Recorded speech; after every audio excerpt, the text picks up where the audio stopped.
When this goes to 225, this is the switch gauge. When it hits 225, it opens that DEMA valve and it starts spraying water and bypassing water into the tank to cool down the heat exchanger.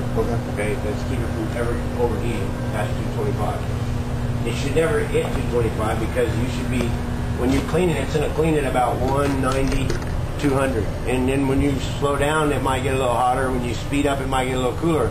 But if you set the wand down, it'll quickly hit 225. So when you set the wand down, that's why you have a bypass on the wand. Open the bypass on the wand, okay? And leave it open until you, and you don't open it all the way, just a little bit. You know, you can hear it running. Just open a little bit, and then when you come back to cleaning, close it again. Okay? It does two things. One, it keeps hot water right there. It, you know, keeps the hot water in the hose. You know, whereas if you set it down without doing that, the hose is cooling down the whole time. Now you have 100 or 150 feet of cold water to have to clean with before you get back to hot water.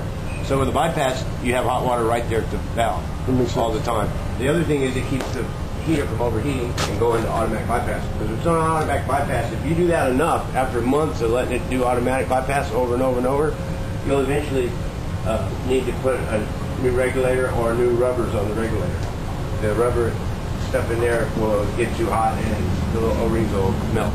One thing I am worried about when I talk to you about is this.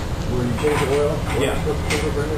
I'm going to put something like this on the end of here just to change it real quick, make it nice faster. Yeah. But is nothing to it. It's never going to leak on me right there, is it? No, it's on a swivel. Yeah, that's what I'm saying. It's not going to leak on there, is it? No.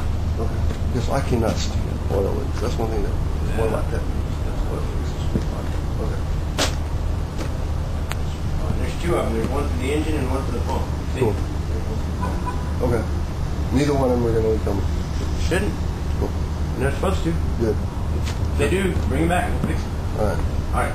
All right. You know, your blower doesn't need servicing but every 1,000 hours, I think. You get a manual, and it says it has a blower manual, an engine manual, a pump manual, and it has startup procedure. Where are the manuals?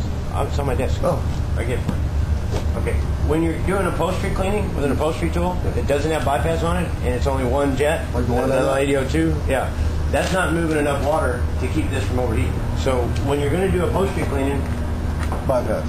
Open a little trickle coming out. Okay. To make up for the second jet you're not using. You know, because it's set up for dual jet one, and when you're using a single jet tool, you need to do a jet's worth out here.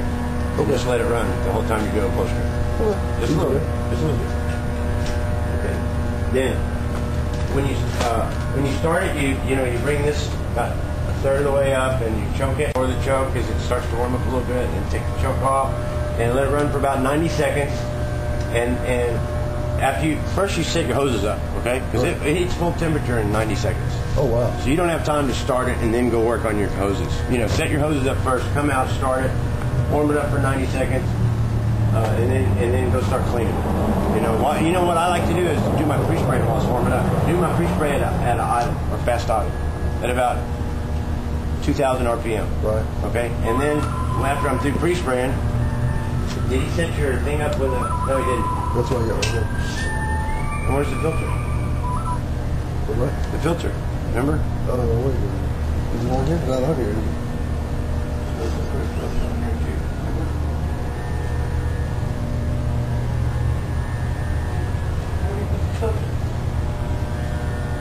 Where'd you go to lunch? Armando? Where'd you go? I don't know. Okay. I'll get you another. Anyway,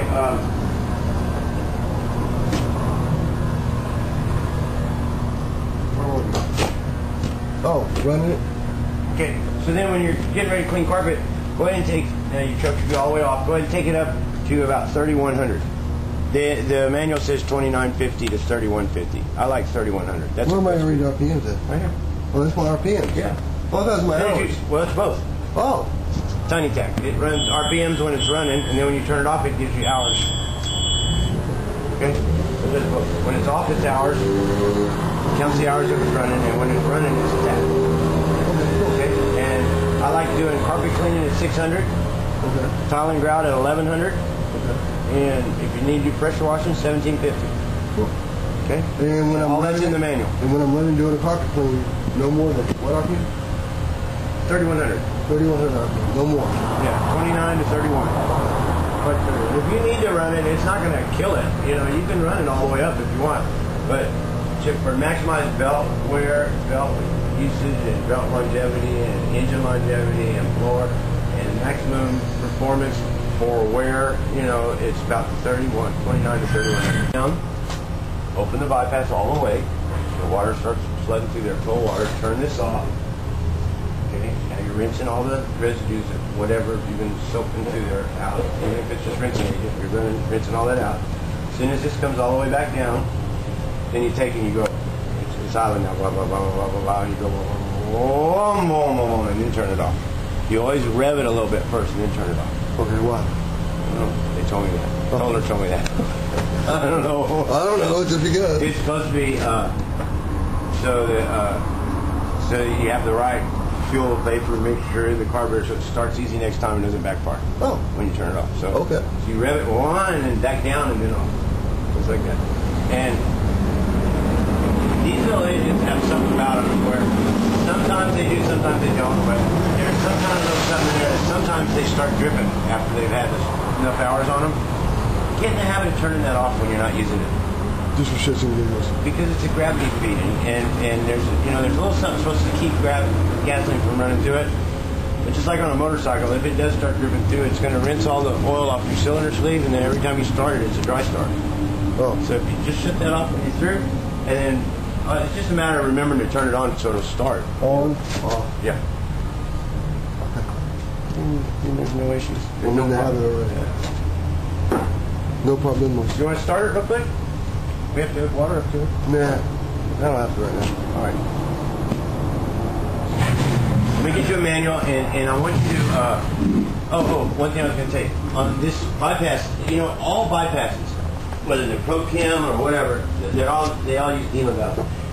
After a year or two, these get all limed up and calciumed up, and they get stuck on sometimes. Right. When that happens on a $20,000, $25,000 Pro Chem, you're stuck because it's just behind that panel and it's bypassing right into the vacuum hose, right? Right. And there's no way you can just disconnect it and bypass it. They've got the fitting set up so that none of them will disconnect and bypass this thing. It's like you're stuck. You got to stop in the middle of a job that you probably just pre-sprayed and go get it fixed and go wait for them to repair your machine. Huh. Well, on ours we just turn it off if it gets stuck on and go ahead and finish your job. Oh. Cool. Go ahead and finish your day, and then come by when it's convenient. Come by and I'll show you how to rebuild this in about 15 minutes. Okay. Okay, with a little 400 grit sandpaper and a little oil, a little sewing machine oil. Yeah. And then when it's fixed, turn it back on. It's just your bypass. There's no reason to design a system that you know is going to get stuck someday, because they always do, in a way that's going to cause you to be down.